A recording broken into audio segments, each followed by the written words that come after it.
ඒත් එක්කම දැන් අපි තවදුරටත් කතා කරොත් එහෙම දැන් අපේ රටේ විවිධ විශේෂයෙන්ම විවිධ දුර බැහැර ප්‍රදේශවල ඉන්න තරුණ පිරිස ඉන්නවා. Taman ගමන් කළ යුතු මාර්ගයේ නිවැරදිව තෝරාගත නොහැකිව ඔවුන් වැරදි මාර්ගවල ගමන් කරන අවස්ථාවන් තිබෙනවා.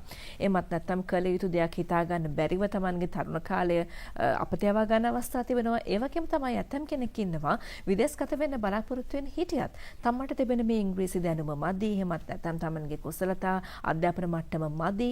ඒ නිසා මොකක්ද මේකට කරන්න ඕනේ කියලා හිතන පිරිසකුත් මේ අතර ඉන්නවා. ඉතින් එවැනි වූ පිරිසට අපි කොහොමද නිවැරදි මාර්ගය පෙන්වා දෙන්නේ? එහෙමත් නැත්නම් විදේශගත වෙන්න බලාපොරොත්තු වෙන්න ඉන්නවා නම් ඔවුන් කොහොමද ඒ වෙනුවෙන් සූදානම් කරන්න කියන කාරණාව ගැනත් අපි සඳහන් කරමු.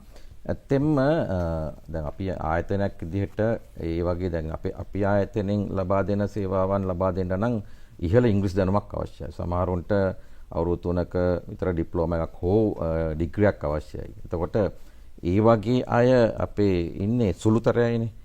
එතකොට මොකද හයි ෆ්ලුවන්සි එකක් ඕන ඉංග්‍රීසි වලට දැන් ඒ සඳහා විශේෂයෙන්ම කැනඩා සංක්‍රමණය සඳහා. ඉතින් අපි ඔය කියන අනිත් කොටසට ඇත්තටම අපි ආයතනයක් විදිහට සේවා සපයන්නේ නැහැ. නමුත් අපි මම මේ කියන දේ කියන්නේ ඇත්තටම මේ කියන්නේ මේ දරුවන්ට අපි දකිනවා සමහරු විනාශ වෙනවා. ඒ කියන්නේ නොඑක් අපචාර වලට යොමු වෙනවා. මොකද ඒකට හේතුව Tamanට මොකද මේ තරුණේ වුණාම ඉක්මනට ෆෝන් එකක් ගන්න ඕන, iPhone එකක් ගන්න ඕන, Tamanගේ ආසාවන් තියෙනවනේ. එතකොට මේ කරා යන්න ඕන. එතකොට මේ කරා යන්න ඉක්මන් මාර්ග නැත්තම් ඒගොල්ලෝ වැරදි මාර්ග වලට යොමු නැති. ඒ හින්දා අපි වැඩිහිටියෝ විදියටත් අපි මම හිතන රජයක් විදියටත් අපි මුදල් තියෙන හරි ඒ වගේ ඉන්න පුද්ගලයෝ විදිහට අපිට සමාජ වගකීමක් තියෙනවා මේගොල්ලන් හරි මගට යොමු කරලා පුළුවන් නම් මේ විදේශ රැකියා තුළින් ඒගොල්ලන්ට සාර්ථක වෙන්න සාඩම්බර තරුණයෙක් වෙන්න කෙටි කාලයකින් අවස්ථාව ලබා දෙන්න මඟ පෙන්වීම. ඒක තමයි මම දැන් මේ කියන්න යන්නේ.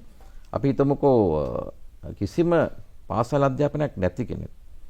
දැන් අපි කැනඩාවේ ගත්තොත් එහෙම ෆෙඩරල් ස්කිල් ට්‍රේඩ්ස් ප්‍රෝග්‍රෑම් කියලා එකක් තියෙනවා. ඒකේ මේක සංක්‍රමණ ප්‍රෝග්‍රෑම් එකක්. ඒකේ පැහැදිලිවම ඕන කෙනෙකුට කැනේඩියන් ගවර්න්මන්ට් වෙබ්සයිට් එකට ගිහින් බැලුවත් තියෙනවා. No education is required කියලා තියෙනවා. ඒකෙන් අදහස් කරන්නේ පාසල් අධ්‍යාපනයක් නැතිව වුණත් මේ ප්‍රෝග්‍රෑම් එකෙන් ඔයාලට මේ කැනඩාවට යන්න පුළුවන් කියන එක. ඒකෙදි මම කියන්නේ අපේ ආයතනයෙන් අපි ඒ සේවාව සපයන්නේ මොකද ඒක ලංකාවට ගැලපෙන්නේ නැති ප්‍රෝග්‍රෑම් එකක්. මම කියන්නේ අපේ ලංකාවේ මතයක් සහ අදහසක් තියෙනවා මේ කෝස් එකක් කරන්න ඕන කියලා.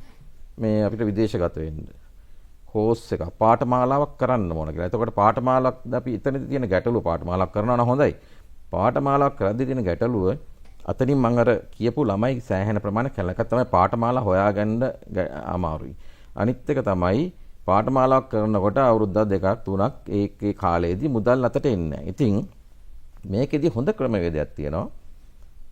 මුල් අවස්ථාව කියන්නේ අපි තුමු අපි කිසිම අධ්‍යාපනයක් නැති කිසිම පළපුරුද්දක් නැති දරුවෙක් කියමුකෝ අවුරුදු 20යි කියමුකෝ මේ ළමයා අවුරුදු 18යි කියමුකෝ මේ ළමයාට පුළුවන් ඇසිස්ටන්ට් කෙනෙක් විදිහට ඔය ට්‍රේඩ් කියන්නේ සාමාන්‍යයෙන් අපි හිතමුකෝ වෙල්ඩර් කෙනෙක් කියලා අන්න ඒ වගේ කැටගරි එකක අපිට එකතු වෙනවා.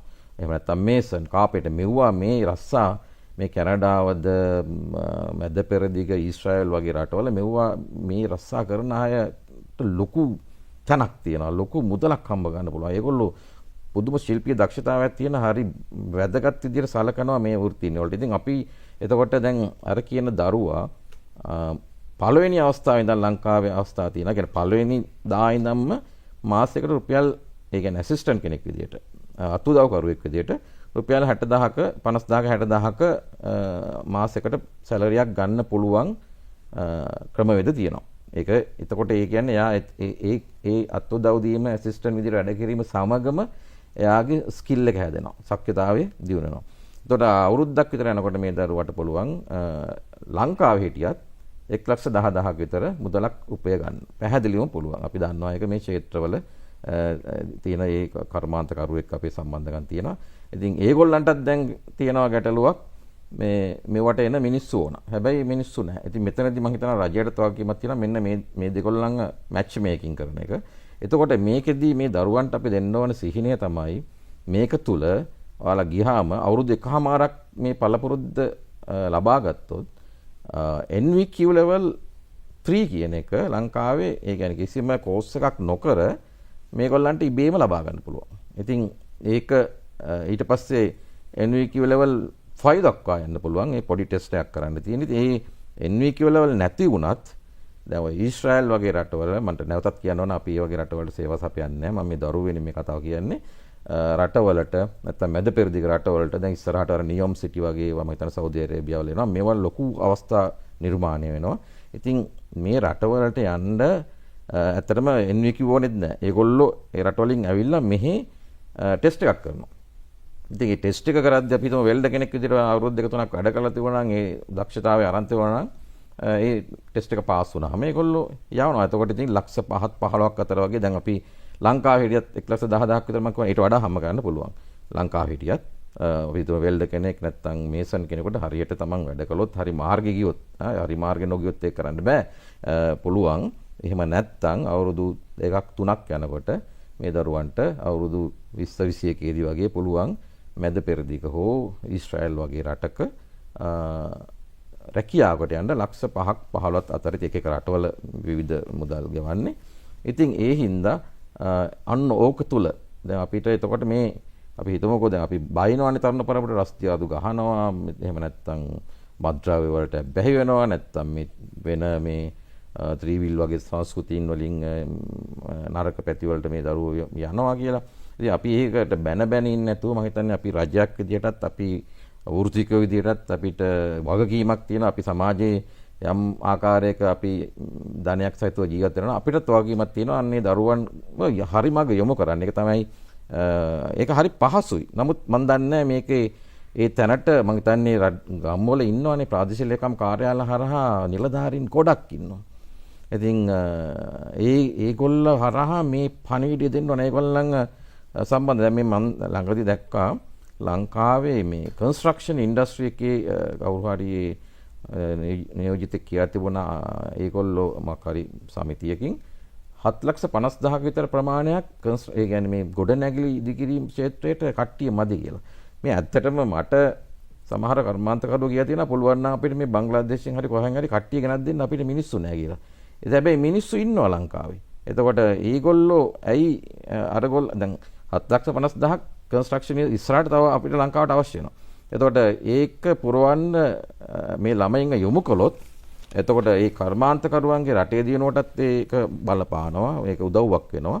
අර දරුවොත් අවුරුදු 2-3ක් ඇතුළත විදේශ විනිමය උපයන උල්පත් බවට පත් වෙනවා. ඉතින් මේක කෙරෙන්නේ නැති ගැන ඇත්තටම හරි අපරාධයක්. මේක මම හිතන්නේ මේක විශේෂයෙන්ම රජයේ නිලධාරීන් විසින් රජයේ විසින් තීරුම් අරගෙන මේ ගම්වල ඉන්න මේ ළමයි හරි හැකියාවල් තියෙන ළමයි දැන් මගේ වෙන ව්‍යාපාරයක් තියෙනවා.